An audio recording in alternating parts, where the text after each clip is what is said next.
I'm by no means a cybersecurity expert, but one of the things that I do know is just by working in tech, it means that I have a much higher level of knowledge in this area. And my partner says this too.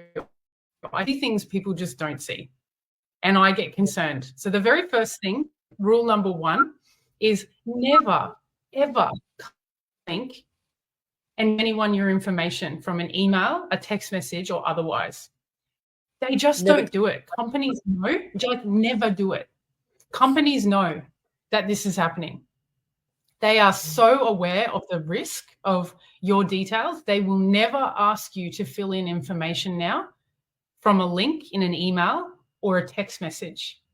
If you do get one, generally what they do is send you to say you have a message and there's something that you need to do inside of a platform.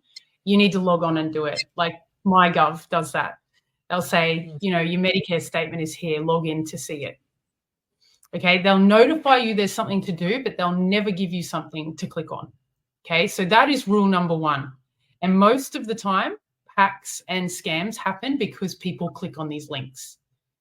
Yeah. And even like we've had one just recently in the tech company where someone pretended to be the CEO of our company. Oh. And reached out to our employees. Like it's like everywhere. It is absolutely everywhere. People are pretending to be people.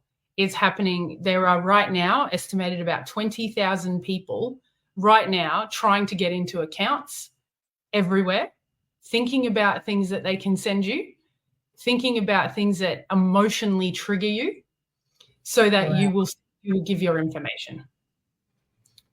Cool. There is we've all done it. We have all clicked on a link here and there inadvertently and just go, oh.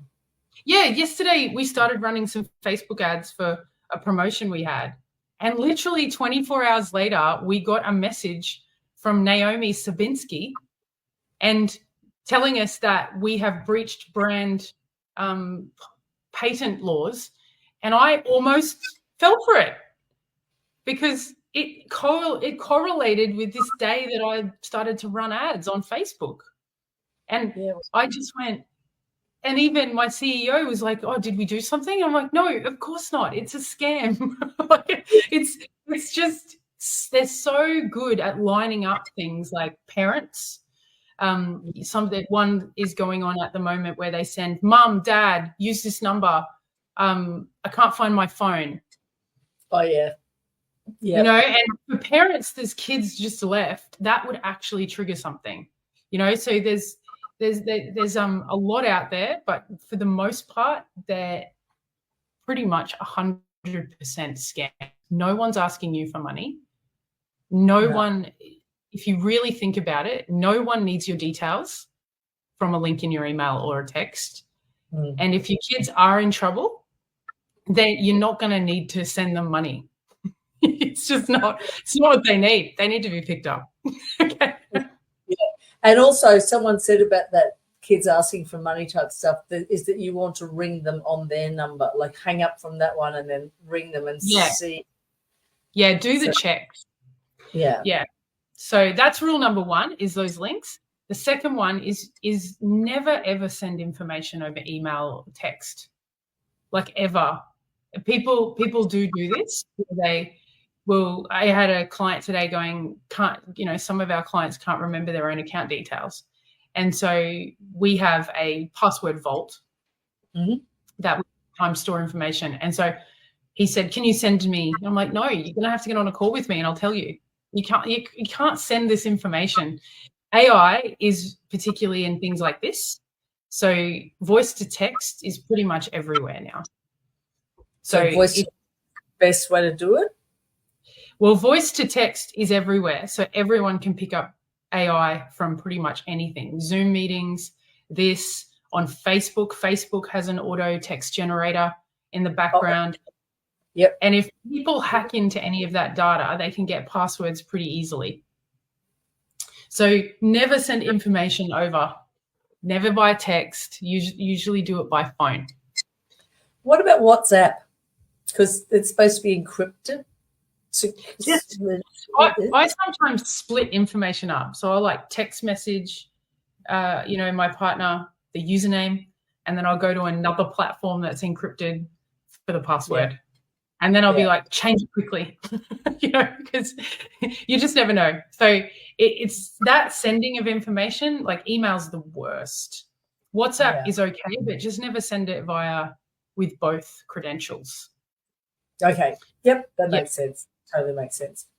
And the third one is get a good password manager and invest the time in learning how to use it. Because that is the learning how to use it is the hard part, I think. They are a bit tricky. I'm sorry, you were going to say something? No. I just said that they do take some time. So they'll take a couple of hours one day to figure it out. Oh, okay. So not a long time, because I've been given the one that's attached to McAfee or one of them, I can't remember. Anyway, I just found that I was trying to do the most hardest password for anyone to break into, but like a sentence. Somebody said, put a story together, because stories are the hardest thing for a bad guy to find. Like, don't put Paula nutting 1, 2, 3, because that'll do it. But like, one day I was walking with my dog and it was eaten by a cat. Like, there's something that's funny that you'll remember, but because you've got to put a few hashtags and lines in it, it's hard to copy and paste and put it into those things. And I gave up because my phone, I was finding it too hard to add the original link, that original one, to lock everything in. So now I just use Authenticator. So every 30 seconds, the numbers change, the password change. How effective is AI at sneaking into 30 seconds? I mean, like I said, there are people trying to crack this stuff all at this point. So I think two-factor authentication is really just necessary for absolutely everything now.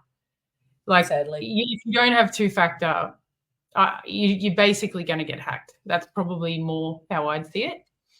The hardest thing about having two-factor is if you're working with assistants, especially with virtual assistants, and they're not virtual because they're real human beings, but they're working. I'm employing them at $13 an hour, $75 or $95 or $150 an hour, and they have to try to do their work and go, quick, I need to have the authentication code, and you've got such a short window to be able to pass that stuff on. So, that's so. I wish I could show you some of these password managers. I almost feel like I want to present. You have these password managers, and you can actually put the two-factor authenticator into the password manager so that it can be shared. So you have shared two-factor. So what we'll do after this, boys and girls, is that maybe Jess might be able to do a couple of screen grabs of some of these things for us, so that we can understand those people who are going to rewatch the recording. Yeah, I don't usually associate myself with a brand. I do like 1Password. 1Password is the brand, like that's the vault we use for passwords. We have a 50-people tech company in 5 different countries, and we've never had an issue. So we have two-factor on everything, but we also do have a cyber strategy. So there is a strategy for it. Yeah. So you do need to spend some time to think about how you're going to do it if you do have, like you do, virtual assistants, and you do have international employees or even people in other states.